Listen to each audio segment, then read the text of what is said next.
En fait, le vrai sujet est en dehors de la Syrie. Le vrai sujet est en relation avec la Russie.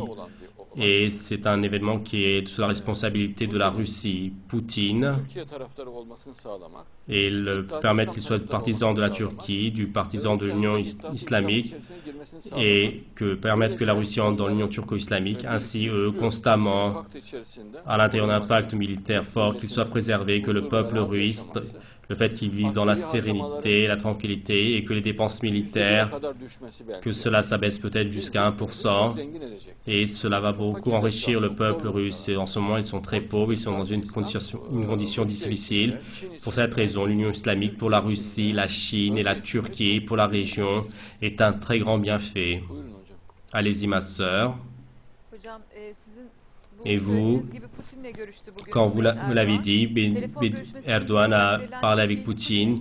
La seule information qui a été dit concernant au téléphone que la Russie est désolée que l'arme ait été abattue et qu'ils ne vont pas vendre les fusées en Syrie. Les Syriens la Syrie a suffisamment d'armes, ils n'ont pas de tels problèmes de manque d'armes. Les biens russes, ils ont de très nombreuses fusées dans leurs mains, de longue portée, de moyenne portée, air-air et sol-air. Et depuis combien d'années ils se préparent? Et ce n'est pas une équipe qui a besoin de fusées.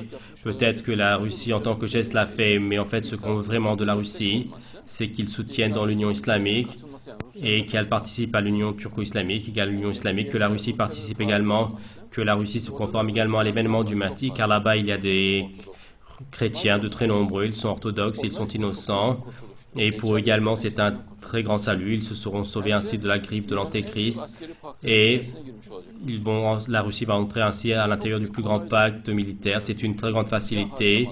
Toutes les dépenses militaires vont finir, c'est-à-dire les concernant, ce qu'est leur besoin, ils vont dépenser l'argent pour cela.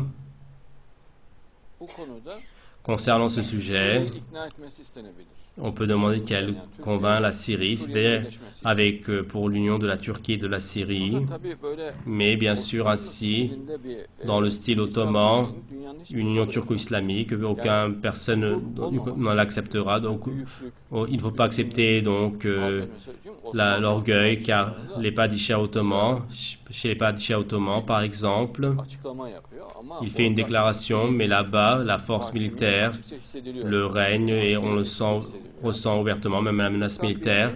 L'union turco-islamique repose complètement sur l'amour et qui met au premier plan l'amour et la compassion, la pacificité, et qui soutient la démocratie, l'art et la science et tout le bien du monde avec une compassion du Père. Il faut le faire, mais ce n'est pas acharné et haineux, blâmeux. Et personne n'acceptera cela dans le monde. Ils n'accepteront ni l'orgueil, ni d'un point de vue de la sécurité. Par exemple, certains des amis veulent un procédé fort ottoman, un système, une direction comme ça, rigide, des hommes d'État froids, et donc lorsqu'il s'énerve à un État, qu'il lui mette un coup, il le fasse asseoir et qu'il lui disperse son nez, sa bouche. Personne n'acceptera cela. Il n'y aura pas une telle structure, et où il y a une compassion extraordinairement qui règne, où l'amour règne, ils accepteront un tel amour. Et il y a une parole du prophète Jésus, fils de Marie, que lorsque quelqu'un te donne une gifle sur le côté droit, tu montres-lui le côté gauche. C'est à ce point l'amour, et avec la compassion chrétienne et musulmane, qu'elles s'unissent et qu'elles règnent sur le monde.